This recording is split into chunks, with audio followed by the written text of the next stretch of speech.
we go. I want to thank everybody for showing up and participating in the dissertation toolbox. You'll notice that we did change the name. The boot camp thing was kind of aggressive, so we changed it to a toolbox. And this is what we're going to be doing today. The 16th of the 2017. We're going to be doing the IRB, proposal writing, and the basics of statistics. So we're kind of whittling it down. We're going to have like 20-minute, 25-minute sessions. We're going to try to get some more questions out of all you students that have attended today. So please hold your questions and then use the type box. We're trying to get you guys to participate. Let us know what's going on. So here we go. Number one, the Institutional Review Board. I'm going to be doing the clicking and the mechanics of it, but Dr. Kenworthy is going to be telling me what to do with her aide, Hiroko, the wonderful Hiroko.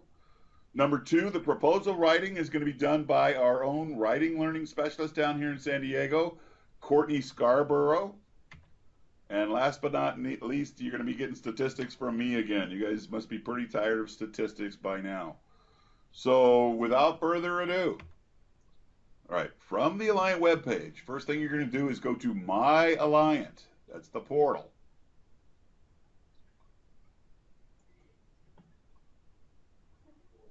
From the portal, you get this little box here. Okay, the quick links, you're going to go to Alliant Departments. Click on that. It's going to take you here. And very conveniently, the IRB is right at the very top. See that? There's the IRB link. You're going to click on that. And here's the main IRB page. So this thing is golden. It has a lot of information right on this very front page. I'm just going to go over it for you really quick.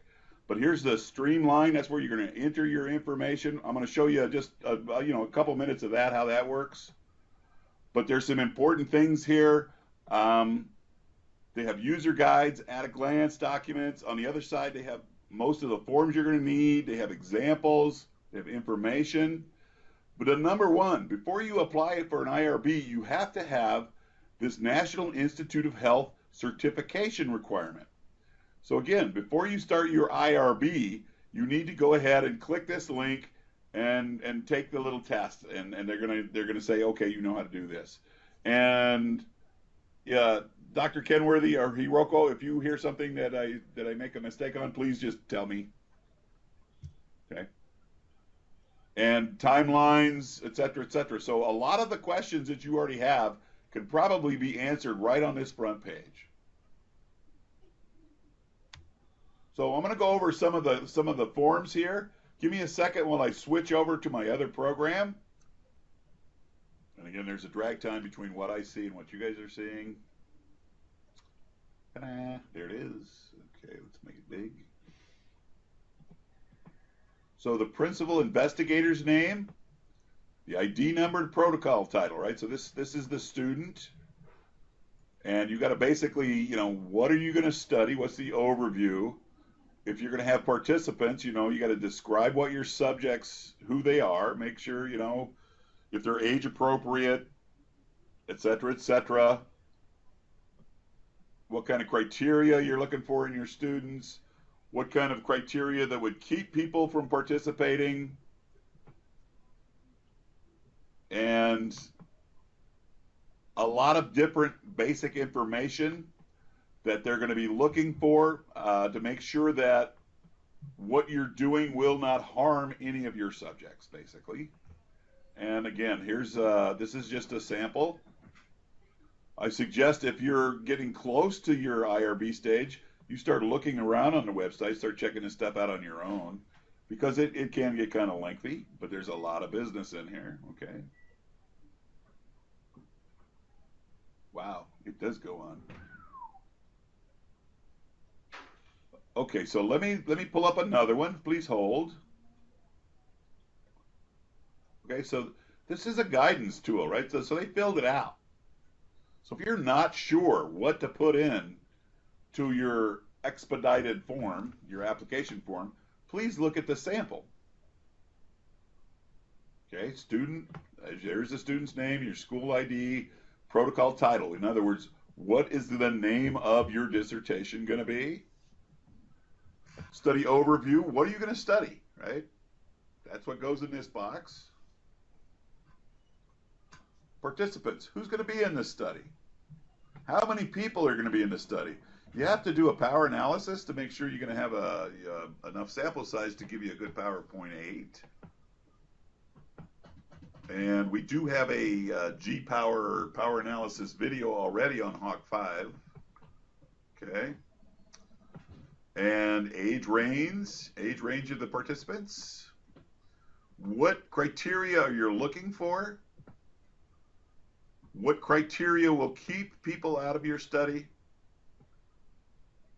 And et cetera, et cetera. So, and again, this is just a practice one that's already been filled out. And, you know, they please don't cut and paste this. You know, make it your own. Put your own stuff in there. But there's a pretty good example of your first expedited form in detail.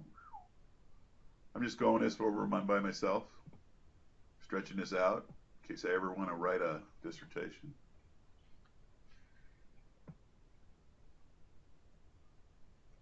Wow, goes on and on and on. Okay, so I'm going to get back to the website. So give me a second here. I'm going to download something here. All right, so not yet. Okay, back to the website. So again, here's some user guides, faculty supervisor user guide. So whoever is your chair or who's going to be on your board, they should already have one of these. Here's an at-a-glance guide for students. Again, a ton of resources to answer your questions, to help you through this process. It can be a long, drawn-out process, but again, it's supposed to be. Your dissertation is going to be your magnum opus. It's going to be the hardest thing you've ever done in your 20-plus years of education, so don't expect it to be easy, okay? So here's your IRB form, some down here. Very important. Any questions about the IRB, go right here. IRB questions, contact alliant-irb@alliant.edu, and there's a phone number, 858-635-4741.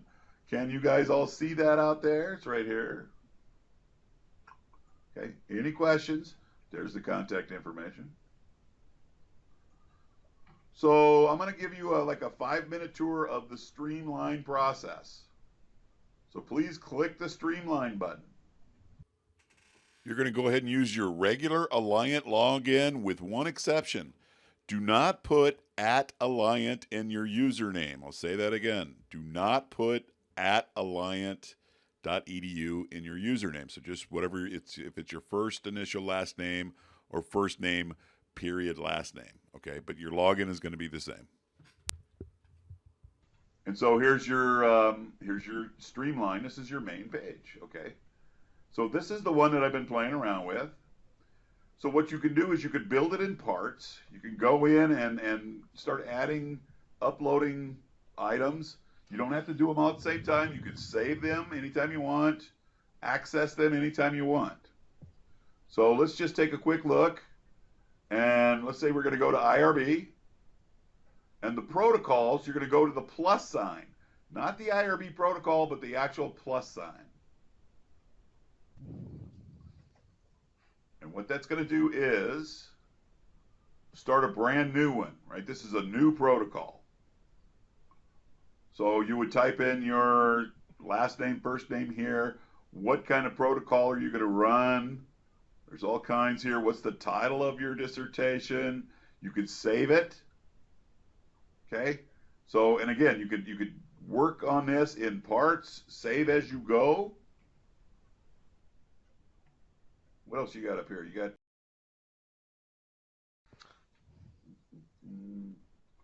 IRB lookups. All my protocols, my reviews, pending protocols. Pending, no. So anybody in the audience want to tell me where to go?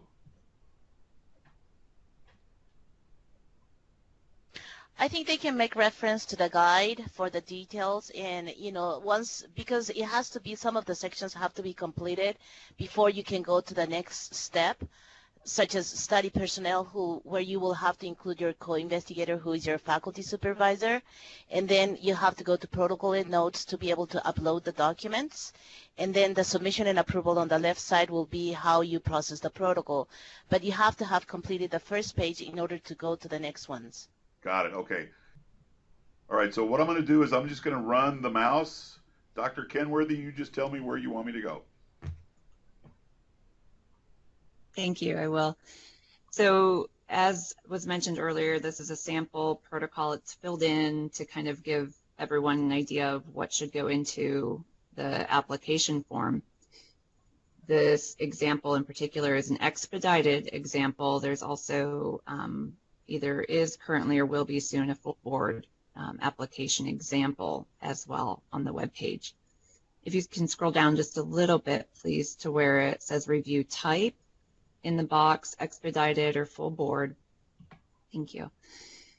This is oftentimes, I think, one of the more confusing designations for students to make, and there is some tools on the under the IRB web page to kind of help you try to determine where your study falls, if it falls within expedited or full board.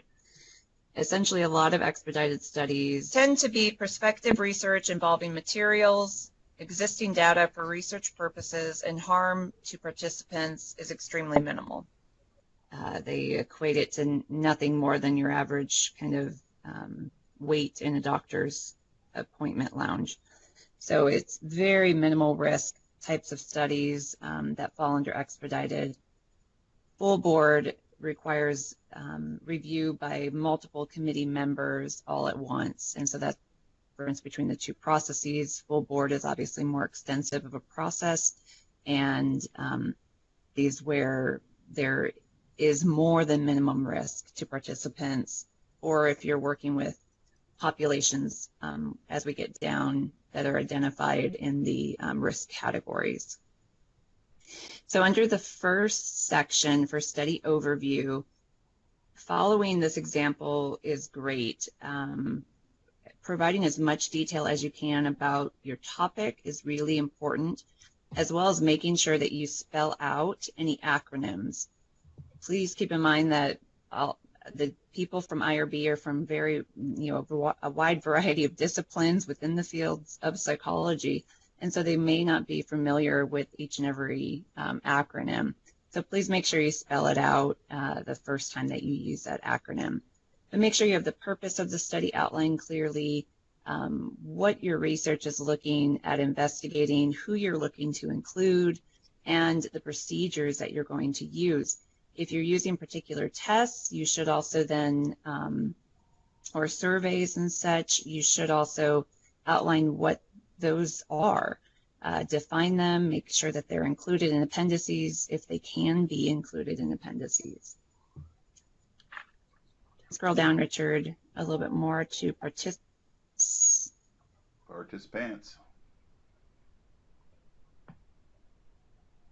So for participants, as is shown here in the example, including the power analysis is really important. It shows IRB members that you are taking into consideration the number of participants needed for your particular study in order to have the criteria met for that particular analysis that you're planning to use. So make sure that you outline what analysis that you're planning to use. A lot of people neglect to put that in and only include the power analysis, but not the type of statistic that they're actually going to be using. And then it goes down. If you continue scrolling down a little bit, it talks about obviously the age range. Inclusion for participation is important. Make sure that you are noting exactly who can be eligible to participate in your study, what's required. So if you know some forms in your study require that they must speak English or read English at a proficient level, then that should be included in the inclusion criteria. Or if they're taking an online research, then they must have computer access. So that would be inclusion criteria. In 2D, scrolling down, is the exclusion. So anything that would exclude individuals from being in your study should be included there. And for example, under this one, it says if there's a particular screening measure, like if you are making sure that they have a certain reading level or something, again, indicate that in the exclusion criteria, and then that screening measure should be also included in the application itself. As you scroll down then to category E, 2E, this is where those vulnerable populations are listed. So if you check any of these, more often than not, it might fall under the expedited, expedited versus perhaps maybe full board. So depending on exactly what you're doing with this particular population, it could elevate it to full board. And if you don't have any, then none will be checked, and you don't need the rationale, which is right below it. But if you do check any of those boxes, be sure to include the rationale as to why your study is planning their population. So what is the relevance of using that particular population to your study? Should stop. Any questions so far? I don't want to get too far ahead. There are.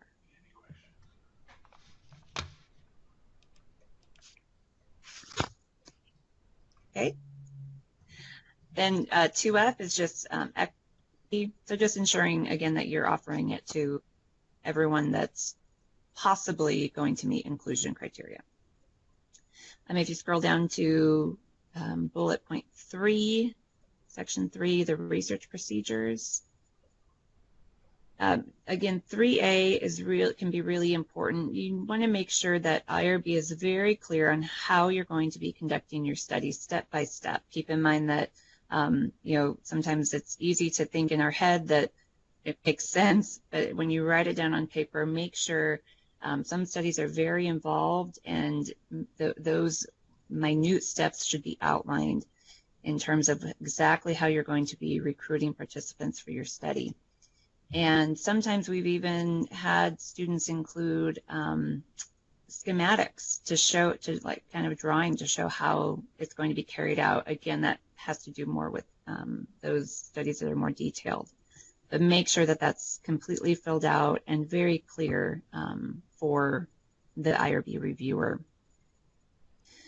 And then if we scroll down to section 3C, again, just make sure that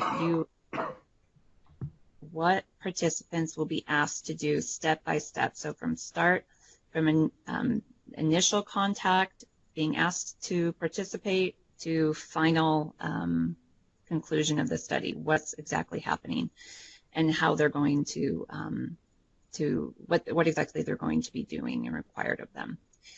A lot of times students may include as well in this section time consideration, so how long it might take for, in this section and then also in the section below in 3D, how long it might take for participants to complete the study. And that follows up with 3E. So make sure if you have multiple measures within your study, and then on 3E you estimate it's only going to take 10 to 15 minutes, make sure that, again, those multiple measures are very brief and will only take participants about 10 to 15 minutes. We've encouraged students to run through the study themselves to kind of get a better idea on how long it might take. And make sure that that is consistent with information in your consent form to your participants. So often we run into that on the IRB where the times are not consistent between the two. So make sure everything's consistent throughout the protocol, and then from the time here listed on 3E to your consent form for participants. And I think we can scroll down some more, Richard. I don't think anything else mainly, again, you've went through that, was just describing the setting and so forth. Risks and benefits in section 4. If oftentimes there are very minimal risks to participants, and providing them with perhaps some local resources or 1-800 numbers for mental health services can be one way to help minimize any kind of potential minor risk. There oftentimes are not going to be direct benefits for participants. A lot of protocols we see, if they're offering gift cards, for example, a gift card drawing for participants, they list that as a benefit, and that's technically not a benefit to the participant for participating in the study. So please do not include that as benefits. More often than not, the studies that we see through our IRB typically have no direct benefits to individual participants. And so again, it has a statement right there, although some may receive financial or other inducements from a third-party survey administrator.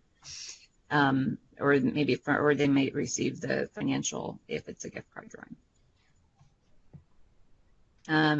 In 4B, you need to explain in detail how you're going to minimize risk, if any risk is present. Again, 1-800 such counseling services or whatever, depending on your study, should go there.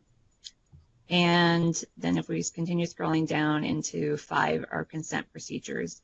Again, it's oftentimes suggested that that participants complete a consent form, of course, but that they also, perhaps if there are screening questions, that there be a separate screening form where participants can be screened to ensure they meet inclusion criteria prior to having to waste any more of their time in completing study materials and then find out they're not eligible to participate.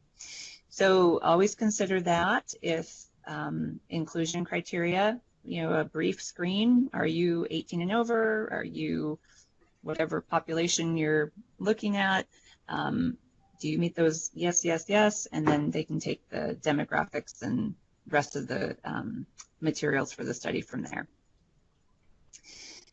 Again, if we scroll down some more, just again, we will you'll describe the steps to prevent any kind of coercion, if any might be present. It's talking about, waiving informed consent. In 5D, again, oftentimes this is confusing for students. You might be requesting informed consent to be waived in an online study. And that would be, for example, when you're not requiring a signature on consent forms from participants. And so check that box, yes. Typically, online studies through Qualtrics and other types of survey providers will just have a checkbox, a yes and no. So they read through the consent form, they check the box, yes or no. They don't physically sign it. And so that's the purpose of asking to waive some or all required components of informed consent. And 5D1, again, continues to kind of just explain that with regards to the waiver. And then confidentiality. This is another confusing area for students. Oftentimes, data is confidential. The person's name and so forth is withheld, and or they're assigned a particular number. But whenever you've had physical contact, eye-to-eye contact with the participant, the data can no longer be then, because you do have some knowledge of that person and can potentially link their responses to them. In that sense, data would not be anonymous, but it could be still considered confidential. And so again, making that consistent with your consent form is really important. We've come across that quite often where they will say that it's anonymous, but then on the consent form, it says it's anonymous when in fact it's not. Also, when using online, if you're saying that the data will be anonymous, ensure that you're not requesting any kind of identifiers through those survey websites, such as It can store the IP addresses for people. And so many of the websites will have the option to not do that. And then again, it just kind of goes through. So if we scroll down to 6C and D, it kind of goes down through the rest of the process with your chair and HIPAA and so forth. And then the application checklist, please make sure that you fill that out completely, putting X's where things are attached and completed, and A if it's not applicable to your study.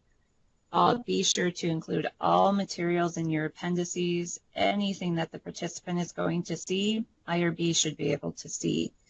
If, however, you're using, say, for example, test measures that you can't attach to an appendix, like, say, for example, an MMPI, then you'll need to include simply a brief description of what the MMPI is on the top of that, in the top of the protocol application, and then include if you have permission to use that test for your research purpose. So always make sure you include all permissions as well for the data, any kind of archival data or any kind of test instrument, and make sure that that's, again, referenced throughout in the appendices and such. Any questions? Oh, and please follow the informed consent on Appendix B as well. Oh, notice it's got the old logo. Should we put the new logo in there? Or? Yes, it can have the new logo for sure. Yes. Okay. All right. Any questions from our audience? Anybody? All right, I think we're going to call it on that. I want to thank both Dr. Kenworthy and the wonderful Hiroko for that wonderful demonstration. So again, if you have any questions, what we just did here, I'm gonna clean up the video and take out all those horrible mistakes I made, and we're gonna load them up on Hawk 5. So, and again, Dr. Kenworthy and Hiroko, thank you so much. Yay!